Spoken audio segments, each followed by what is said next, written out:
Welcome to Varun maths online class. आज हम definite integration को ही आगे बढ़ाएंगे। डेफिनेट इंटीग्रल लास्ट वाले वीडियो भी मैं इसी के ऊपर बनाया था, डेफिनेट इंटीग्रल का।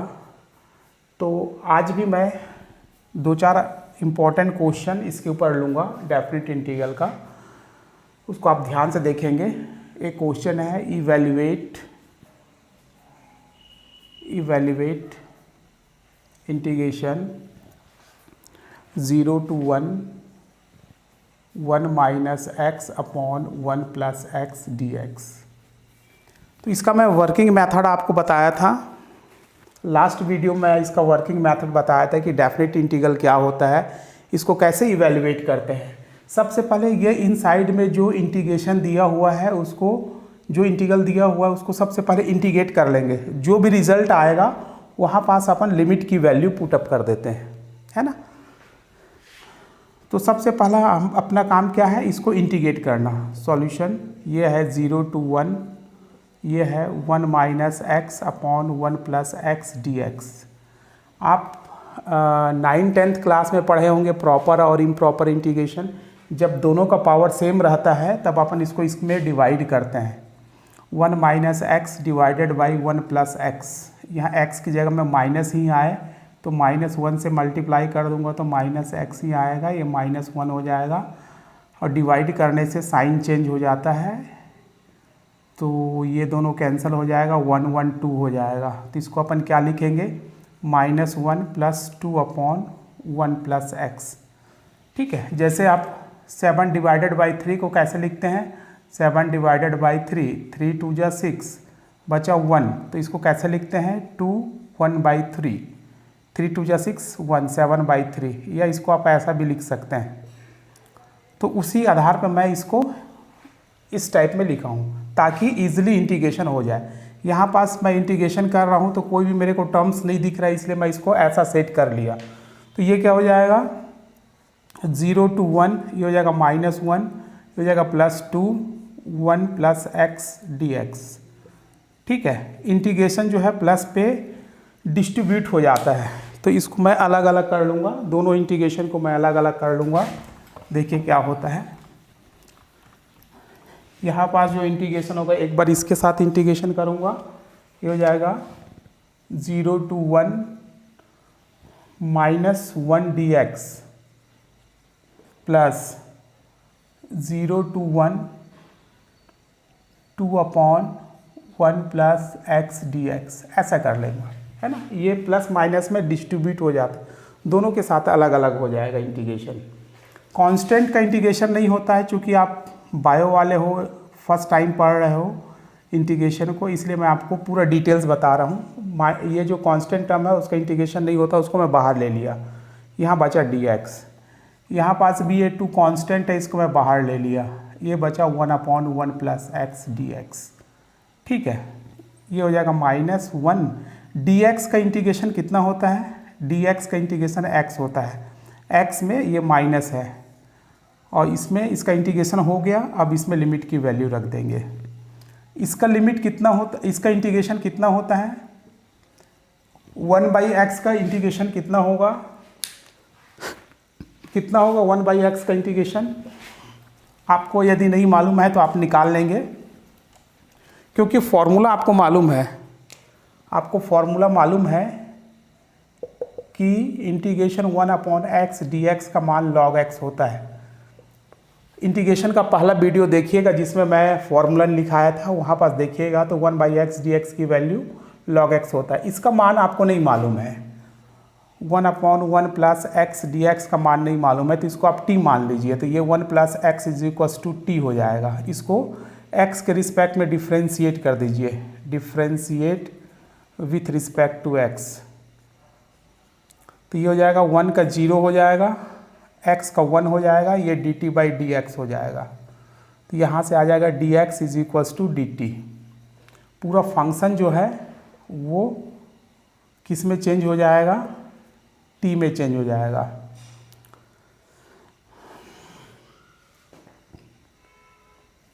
ठीक है, तो ये क्या हो जाएगा 1/t और ये हो जाएगा dx की जगह में dt, है ना, ये ऐसा आ जाएगा। और लिमिट भी चेंज हो जाएगा साथ ही साथ। लिमिट कैसा चेंज होगा, यदि x की वैल्यू अपन 0 रखेंगे तो t की वैल्यू 1 आ जाएगा, यदि इसकी वैल्यू 1 रखेंगे तो इसकी वैल्यू 2 आ जाएगा। ठीक है, तो ये हो जाएगा log t और ये हो जाएगा 1 to 2, तो ये हो जाएगा log 2 माइनस log 1। ठीक है, चाहे तो आप इसको इस ढंग से बना लीजिए कि डायरेक्ट आप इसको log 1 प्लस x लेकर के बना लीजिए, या तो फिर ऐसा बना लीजिए, क्योंकि ये वाला इसका तो फॉर्मूला आपको मालूम नहीं है। तो इसका फॉर्मूला बनाने के लिए, इसको इस फॉर्म में लाने के लिए 1 प्लस एक्स को मैं t मान लिया। तो ये लिमिट किसका था, ये लिमिट x का था।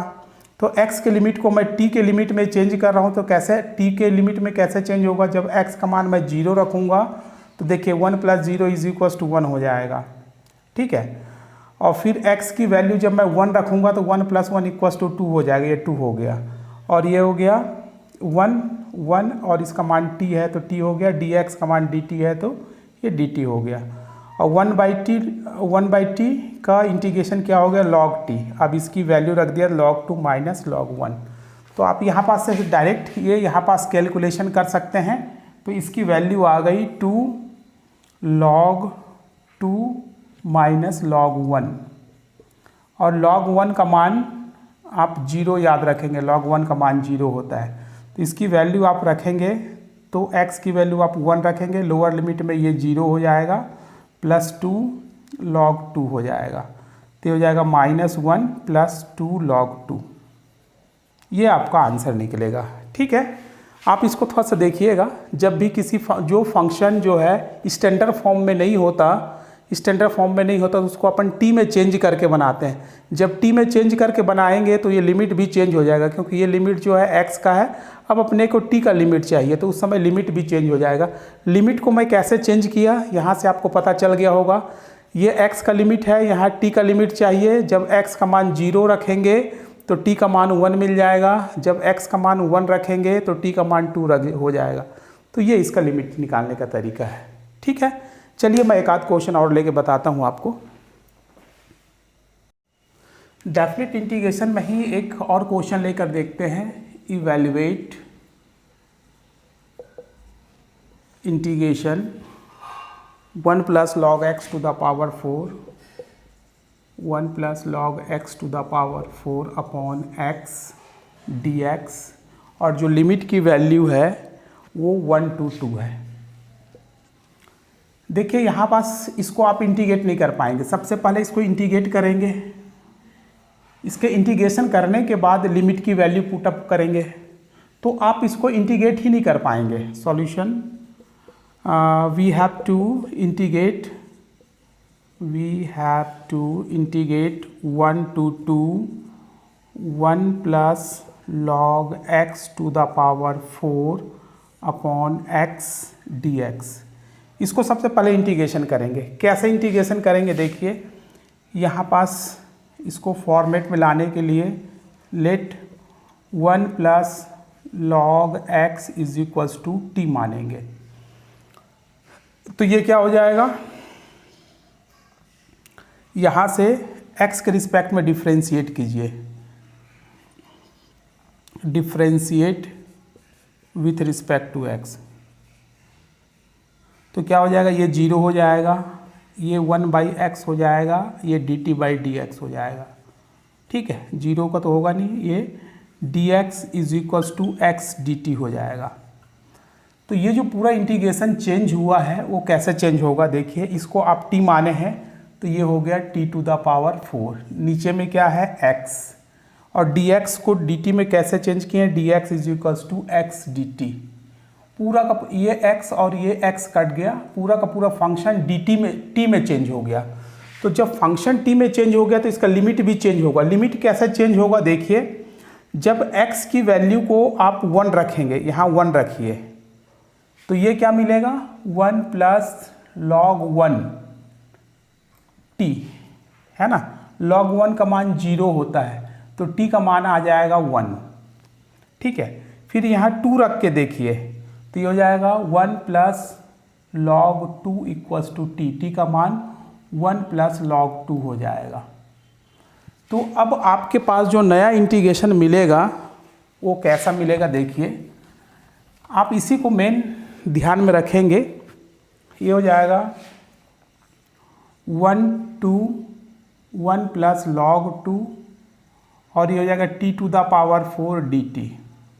अब इसको आसानी के साथ इंटीग्रेट किया जा सकता है इस फॉर्मूले से, x to the power n dx is equals to x to the power n plus 1 upon n plus 1।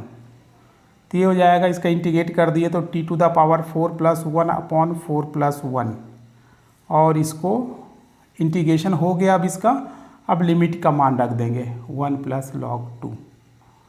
तो ये क्या आ जाएगा, 1/5 को मैं बाहर निकाल लिया, 4 प्लस 1 5 को बाहर निकाल लिया, यहाँ t टू द पावर 5 है, और ये है 1 प्लस log 2। तो ये आ जाएगा 1/5 और t की जगह में ये वाला मान रख देंगे तो ये हो जाएगा 1 plus log 2 to the power 5 minus 1। ये आपको रिजल्ट मिलेगा, ठीक है, ये आपका रिजल्ट आया। तो मेरे ख्याल से आप समझ रहे होंगे कि अपने को इंटीग्रेशन कैसे करना है और इंटीग्रेशन के बाद लिमिट की वैल्यू कैसे पुटअप करना है, और साथ ही साथ ये देख रहे हैं जब इंटीग्रेशन को अपन एक स्टैंडर्ड फॉर्म में लाते हैं तो उसको टी में चेंज करना रहता है। जब टी में चेंज करना रहता है तो उसका लिमिट कैसे चेंज होता है ये भी आप देखे होंगे, है ना। तो इसको धीरे धीरे आप प्रैक्टिस करके आप इसको क्लियर कीजिए कि कैसा होता है। चलिए एक आध और इम्पोर्टेंट क्वेश्चन देखते हैं। चलिए मैं आपको एक और क्वेश्चन बताता हूँ। इसमें लिखा हुआ है इवैल्यूएट 0 to 2 1/3x + 4 dx। तो इसका इंटीग्रेशन करने के बाद आपको लिमिट की वैल्यू रखना है, लेकिन इसका इंटीग्रेशन आप नहीं कर सकते क्योंकि किसी स्टैंडर्ड फॉर्म में नहीं है। ये इस फॉर्म में हो सकता है 1/x dx, ये इस फॉर्मेट में हो सकता है, लेकिन अभी फ़िलहाल है नहीं। इसका रिज़ल्ट आपको मालूम है कि log x होता है, तो इसको उस फॉर्मेट में लाना है। तो अपन क्या करेंगे, लेट 3x + 4 = t। तो ये क्या हो जाएगा, नीचे में 1/t, मतलब इस फॉर्मेट में आ जाएगा। अब x जो है t में चेंज हो रहा है तो इसका लिमिट भी चेंज होगा। देखिए कैसे चेंज होगा, यहीं से मैं सॉल्यूशन लिख दे रहा हूँ, है ना, सॉल्यूशन यहीं से लिख दे रहा हूँ। तो ये क्या हो जाएगा, देखिए x की वैल्यू आप 0 रखिए, यहाँ 0 रखेंगे तो t का मान 4 मिलेगा आपको, और x की वैल्यू आप यहाँ 2 रखिए तो t का मान आपको 10 मिलेगा, है ना। लिमिट जो है वो चेंज हो गया, ठीक है। और ये किस में चेंज हो गया, 1/t में चेंज हो गया, है ना। ये इसको t माने हैं तो t में चेंज हो गया। अब dx को निकालना है, तो दोनों तरफ में आप x के रिस्पेक्ट में डिफ्रेंशिएट कर लीजिए, differentiate with respect to x। तो x के रिस्पेक्ट में करेंगे तो d/dx ऑफ x का 1 हो जाएगा, ये 3 हो गया, ये तो 0 हो जाएगा, कांस्टेंट का 0 हो जाता है, ये dt/dx हो जाएगा। तो dx = क्या आ जाएगा, dt/3, है ना। इसका क्रॉस मल्टीप्लाई करेंगे तो dx = dt/3 आ जाएगा। तो dt/यहाँ 3 लिख दिया मैं, तो ये जगह 1/3, और इसका इंटीग्रेशन अब आपको मालूम है कि ये log t हो जाएगा। कितना हो जाएगा, log t, और ये हो जाएगा 4 to 10। अब लिमिट की वैल्यू रख दीजिए 1/3, ये हो जाएगा log upper limit 10 minus log 4। ये आप आंसर लिख सकते हैं। क्योंकि मैंने अभी आपको log पढ़ाया नहीं है तो log की प्रॉपर्टी यूज़ करके इसको और सिंप्लीफाई किया जा सकता था, लेकिन मैं यहाँ नहीं कर रहा हूँ, नहीं तो आपको कॉम्प्लिकेटेड लगेगा। ये आप यहीं तक भी छोड़ सकते हैं आंसर को, ठीक है। तो मेन चीज़ रहता है यहाँ को इंटीग्रेट करना, कि कैसे इंटीग्रेट करेंगे। सबसे पहले इंटीग्रेशन हो जाएगा तो ईजिली आप लिमिट की वैल्यू को पुटअप कर सकते हैं। साथ में ये भी देख रहे हैं कि इसका लिमिट कैसे चेंज हो रहा है। तो शुरू में आपको थोड़ा सा परेशानी होगी क्योंकि आप बायो के स्टूडेंट हैं, शुरू में थोड़ा परेशानी होगी, लेकिन आप 1 बार 2 बार 3 बार 4 बार यदि वीडियो को देखेंगे तो आपको पूरा समझ में आ जाएगा कि ये कैसे चेंज हो रहा है, ठीक है। चलिए अब एक इम्पॉर्टेंट अपन फॉर्मूला करेंगे इसके बाद। चलिए, डेफिनेट इंटीग्रेशन में एक इम्पॉर्टेंट फॉर्मूला होता है वॉलिस फॉर्मूला। एक वॉलिस फॉर्मूला मैं आपको करवा रहा हूँ। यदि आप इसको याद रखेंगे तो आपका बहुत सारा मेहनत बच जाएगा इंटीग्रेशन में। आपको इंटीग्रेशन करने की ज़रूरत ही नहीं पड़ेगी यदि वो उस फॉर्मेट में होगा तो। वॉलिस फार्मूला क्या बोलता है? 0 to π/2 sin to the power nx dx या 0 to π/2 cos to the power nx dx रहे तो इसका फॉर्मूला क्या हो जाता है? इसका फॉर्मूला आप याद रखेंगे n-1, n-3, n-5, n-7,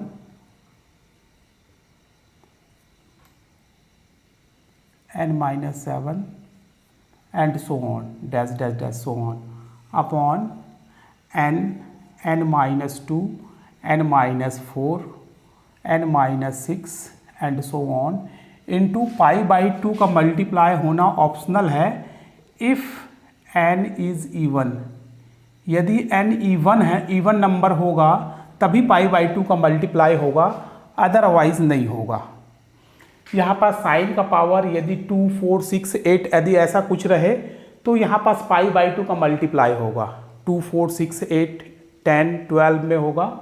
यदि यहाँ 3, 5, 7, 9 रहेगा तो यहाँ π/2 का मल्टीप्लाई नहीं होगा, यही चलता जाएगा।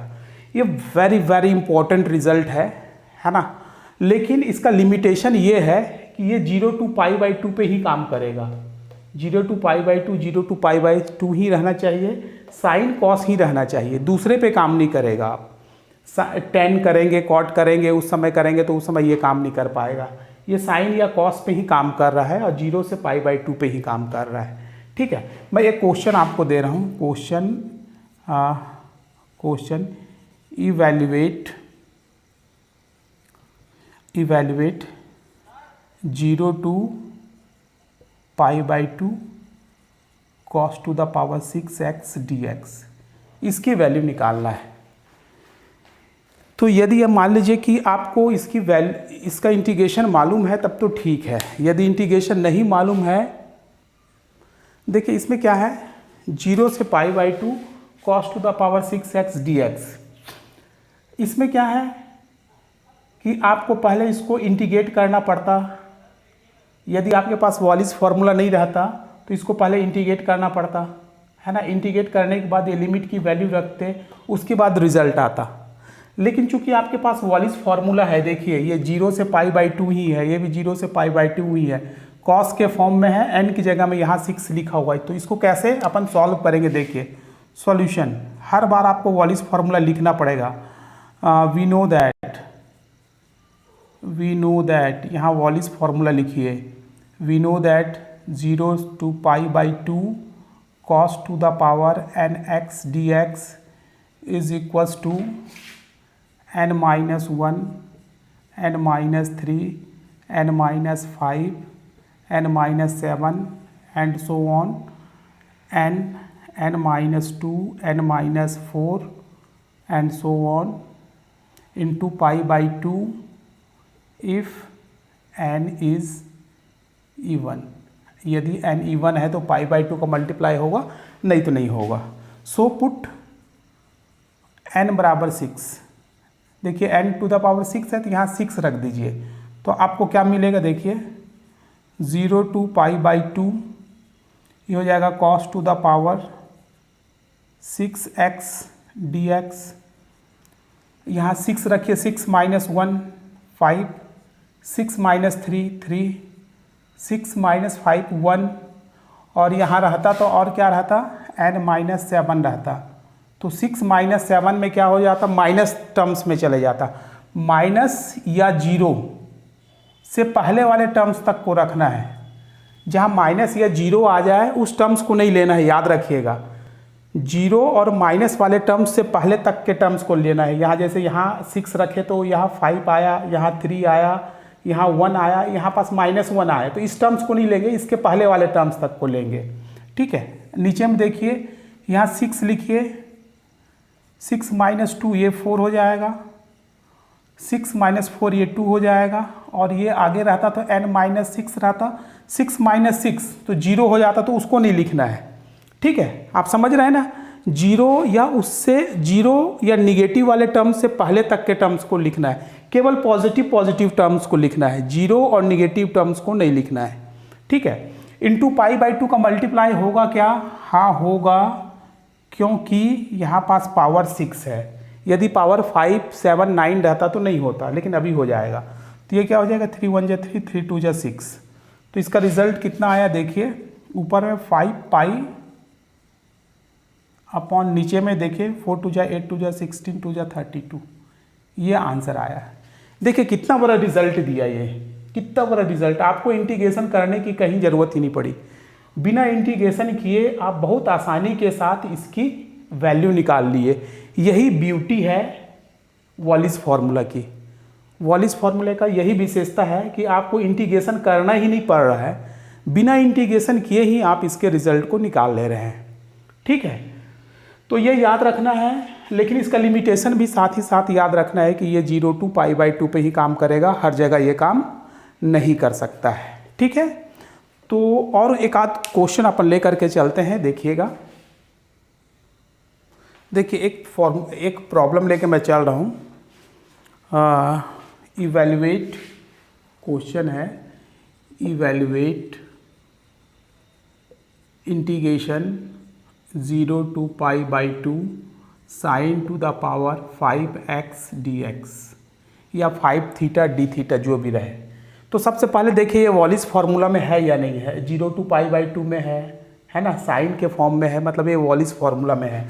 सॉल्यूशन आप कैसे देंगे, सॉल्यूशन लिखने का तरीका, ये समझ गए कि वॉलिस फार्मूला है तो फार्मूला को लिखना पड़ेगा। वी नो दैट पूरा वॉलिस फार्मूले को लिखिए, 0 to π/2 sine to the power nx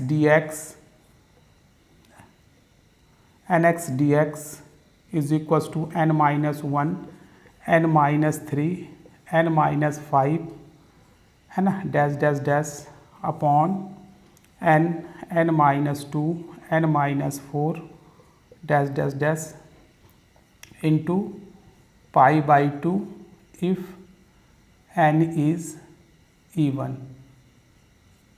है ना। यहाँ put n is equals to 5, n की जगह में आप 5 रखिए तो आपको क्या मिलेगा, 0 to π/2 sine to the power 5x dx। अब यहाँ n की जगह में 5 रखिए तो 5 माइनस 1 4 हो जाएगा, 5 माइनस 3 तो 2 हो जाएगा, 5 माइनस 5 जीरो और निगेटिव को अपने को लिखना ही नहीं है, ये जीरो आ जाएगा, इसको लिखना ही नहीं है। यहाँ रखिए आप, ये हो जाएगा 5 माइनस 2 तो 3 हो जाएगा, 5 माइनस 4 तो ये 1 हो जाएगा। इसके आगे क्या रहता, n माइनस 6 तो 5 माइनस 6 निगेटिव आ जाता तो उसको लिखना ही नहीं रहता। यहाँ π/2 का मल्टीप्लाई होगा क्या, π/2 का मल्टीप्लाई नहीं होगा, क्योंकि ये 5 जो है ऑड फंक्शन है। ठीक है, तो इसका रिजल्ट क्या आ जाएगा, 4 2 जा 8/15, ये इसका रिजल्ट आएगा। ठीक है, तो मेरे ख्याल से आपको पूरा समझ में आ गया होगा, वॉलिस फार्मूला का पूरा कॉन्सेप्ट आपको समझ में आ गया होगा, है ना। आप इसके ऊपर से 2-4 क्वेश्चन अपने बुक से भी ट्राई कीजिए, है ना, पूरा इसका कॉन्सेप्ट आपको समझ में आ जाएगा। ये बहुत इंपॉर्टेंट फार्मूला है, क्योंकि आपको इंटीग्रेशन करना ही नहीं पड़ रहा है, केवल फार्मूले में वैल्यू रखेंगे तो ये पूरा ऑटोमेटिक इवैल्यूएट हो जाएगा। ठीक है, यदि आज का वीडियो आपको अच्छा लगा हो तो आप इसको लाइक करेंगे, अपने दोस्तों के साथ शेयर करेंगे, चाहे वो किसी भी कॉलेज के हों, और अभी तक आपने मेरे चैनल को यदि सब्सक्राइब नहीं किया हो तो प्लीज़ सब्सक्राइब करेंगे। Thank you very much.